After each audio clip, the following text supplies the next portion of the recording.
Welcome back to SwitchedtoLinux. We're just going to do a review of Solus. I have been using Solus now for, I don't know, a week or two. I can't remember exactly how long. I just kind of want to jump out and kind of just say, you know, I haven't adjusted it much since I did the original setup video.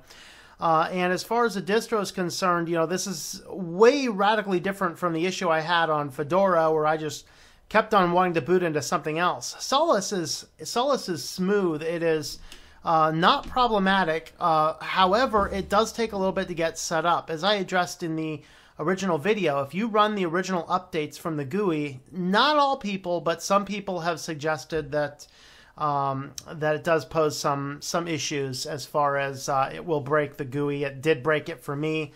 I had to reboot into a terminal with the Alt F2 key, log in as root over there, manually update everything from the terminal, and then once you got to that point, it seems to work pretty well. As far as my setup is concerned, I can't remember if I threw my show all, minimize all Windows item in the desktop in the last setup video, but I've included that. I've also installed Caffeine. I think that's something I might have been installing there. I can't remember. So that kind of brings me to one of the first little tiny wonky things, not enough to say this is horrible. But if you go into the settings, which of course is going to be the Gnome settings, this is not the Budgie desktop settings, but the Gnome settings, and you come on down to your devices and displays. Where's it at? Maybe I have the wrong spot. What I'm looking for is the spot where you can, oh, I know where it is. My apologies. It's in privacy. Under screen lock. So I found that the screen lock here, sometimes it behaves a little wonky. So you'd turn it on and I'd still have the thing timing itself out. That was kind of problematic for me because there's times I really want the thing to never time out, and there's times I really do want it to go to sleep. If I'm already have the computer on and I'm heading out for an hour, I'd just like the screen to turn off. I found that the screen lock settings were sometimes a little bit wonky. Now, Caffeine generally tends to solve the problem. This is just as a, this is set up as a widget, so you can actually just install it. And you'll find this in the Budgie desktop settings. Once you install it, then you just go down to your panels and hit Add New Applet, and it is Caffeine mode. So I just went ahead and threw it over in my system manager over here, and I really like Caffeine. I can click it and toggle the button off. Now, in theory, if I walk away after about 2 or 3 minutes, the screen will turn off. But when I come back and I don't ever want the screen to turn off, I can just go ahead and turn it on, which is usually what I do. I love that function and that feature because it just gives me a lot more granular control, that sometimes I want it on, sometimes I want it off. And I found that relying on the privacy settings in the location, sometimes it works, sometimes it doesn't. But the Caffeine always seems to work correct. It's also something that you install right from the installation. So if you just go into your Software Center, of course I hit LibreOffice, that was an accident. Go into Software Center, and you can just search for Caffeine in that. And when you search for it, I have to hit search on this. When you search for it, you should see it show up.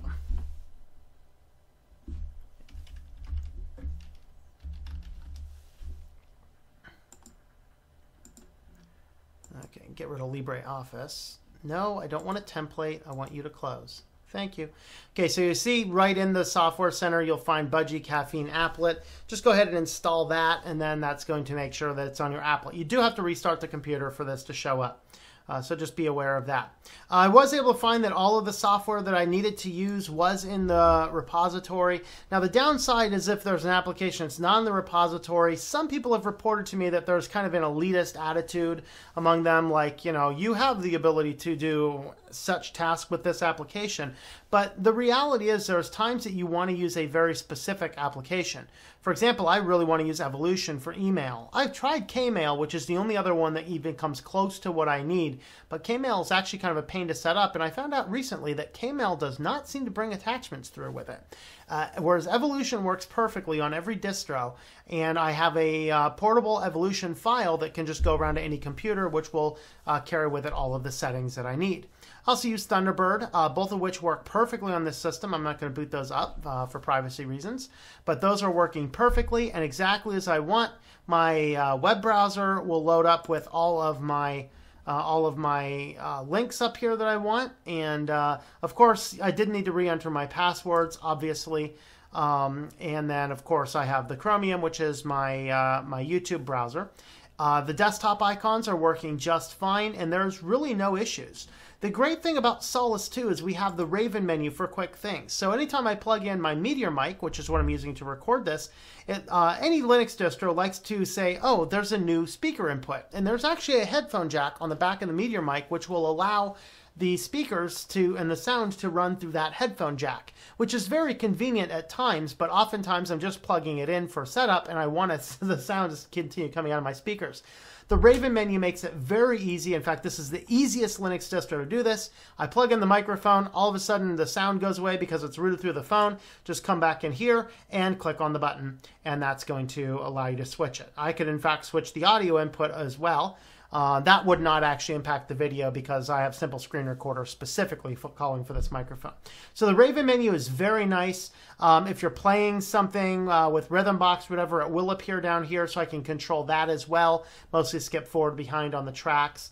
The calendar is nice here, although it was, and then notifications, of course. The calendar, though, I keep on wanting to click down here and hit calendar, and if I hit this calendar button, it's actually going to open up Evolution, which is a little annoying. I keep forgetting I can pull over the Raven menu for my quick look at the calendar, which is very good. They also, in my opinion, they made a really good thing by accessing the Budgie settings menu right there. Instead of they used to in the older version of the Raven menu, they actually had all these settings in the menu itself, which I think is very cluttered. Deepin still does that, and it's like very hard to find everything. So I really support them having this separate Budgie desktop settings. The only downside, of course, to this is that it means that there are two separate settings applications on the computer, and if you are not aware of which one is which, you could actually get lost if you are a new individual. I did find the repositories too. I mean, they didn't necessarily have all of this small little obscure software. Certainly every major piece of software you would want is probably in there. And then they also support Snap, and I think they might also support Flatpaks too. I can't remember about that, but they definitely support Snap. So that will give you access to a lot of other applications. I think my Skype is set up to work on this computer. So that works fine. I think I installed the Skype from inside the software center. So inside here, there is a third-party repository button down here. This is actually where I installed my Skype from. And so you can also get, of course, the Spotify, Viber. There's a variety of other things here as well. You can even download the Google Chrome developer, the regular, and the beta. A lot of different applications here.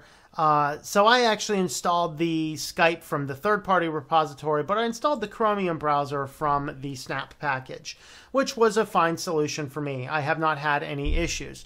Also, what's very nice is if I pull up Chromium, then it does actually give me the theming right out of the box. I did not have to mess with this to get the theming to match the rest of the distro, and that's actually a big thing if you like the consistency among the distros. So that was a really good thing that Solus has done there. As for the downsides, there are a few downsides to working with Solus. The first, as I'd already mentioned, if you are new to Linux, you can actually have a little bit of a challenge installing the first round of updates from the GUI. They are aware of the problem. They said that will be fixed in the next version. You're generally always safe installing your first round of updates from the terminal. So if you are new to Solus and you're kind of new to Linux, you might want to go ahead and do that. It's a very simple command. The command is, let me go ahead and zoom, nope, not zoom out, zoom in. I was trying to hit the hotkey for that, and the hotkey does not seem to want to work. Should be Control Plus. There you go. That Control Plus works. So to run the updates, it would be sudo, it's EO package, and update. I think that's what it is. I thought this was 6 characters, not 5 characters. Anyway, it's close to that. Just run that in the terminal, and it'll actually leave that 0 off. I was trying to reset the view, but apparently that didn't want to work either. All right, so it should be something like that, and then that should update everything in the terminal. If you do the first round of updates through the GUI, that can be known to break the system. Other people say the system will become unstable over time. I haven't noted that, but I have not actually installed a lot of other updates as well. I think I did 1 or 2 rounds of updates, and it's been begging me to install this last update here for, I don't know, a week or so. So I don't know. But regardless, that's one of the downsides. The next downside is I did find that installing software, or not installing, but launching software sometimes can be slow, particularly when it's the first time the software's been running. So if you click on a button now, it loads up Firefox pretty quick. If I had just started up the computer, you could literally be waiting up to a minute before Firefox actually starts, which is a little bit on the annoying side. So that is certainly one of the downsides. Is it does seem like there is some slowness and some lagginess in software being up to date. And the third disadvantage is the fact that this is not one of the granddaddy Linuxes like from an RPM or a Deb package manager type core, because if you wanted to install something that is not in repositories, not compatible with Debian or Arch or like Debian Arch or Fedora or something, you might have a little bit more of a challenge. So I'm thinking specifically of Brother printers. Now I pulled up the printer settings here, and if I pull up the printers, it actually sees that my printer's on the list, but you'll notice it says it does not accept jobs. So it's kind of there, it just doesn't accept any jobs. And so I can do printer details, whatever else. I might be able to delete it and re-add it. The problem is that the drivers for the Brother printers, this may not apply to your HP printers, which generally work a little bit better. But the Brother printers, which are the ones I prefer to use, Canon printers, which are a nightmare on Linux anyway, those are going to have driver packages that you either have to build the drivers from, or in the case of Brother printers, they are simply .deb or .rpm files. Now, it's possible to get Solus to work with .rpm, but it's a kind of a pain, and so it means that you're going to have to build certain drivers from source, and that's way outside the scope of a standard new user. So if you are a new user to Linux and you like Brother printers like I do, Solus may not be the distro for you unless you're willing to learn how to compile drivers yourself. There are certainly some drivers that you have better luck with, some that don't. You just have to check your individual printer. So if you're looking around for a Linux distro and you know you need a printer, it might be best to start with the printer and some of the other hardware you need to run to verify if everything works or not. And so that is kind of my thoughts. As far as the smoothness, it's very smooth, it's nice, it's modern, I like it. I can work off the desktop. It has a setup that I enjoy.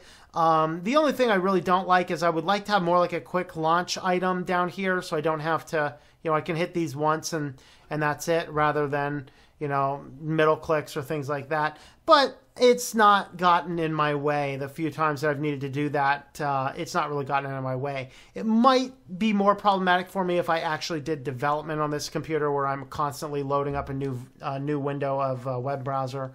And yes, I know there's other ways. There's, I think I can right-click, open as a new window, whatever else. I don't want to mess with all that. My workflow is pretty much set in the workflow, and I don't want to have to think about something when I'm in the zone. So, for the most part, though, would I recommend Solus? I would, with those small cautionary items, just be aware that the first round of updates could make the system completely unstable. That could put a bad taste in your mouth if you don't know what you're doing.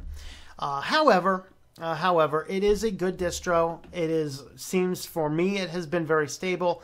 I've not had a single time where it has not booted properly. I've not had a single time where the system has crashed. All of the system's applications that I need to use on a regular basis are working just fine, other than the fact Firefox, Chromium, and LibreOffice take a long time to load up on the system, and I don't know why. So that is kind of my thoughts. Solus so far is working great. I'll probably keep it around for another couple weeks and then go ahead and get rid of it.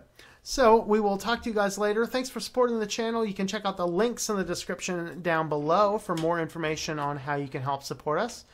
And I hope that you enjoy switching to Linux.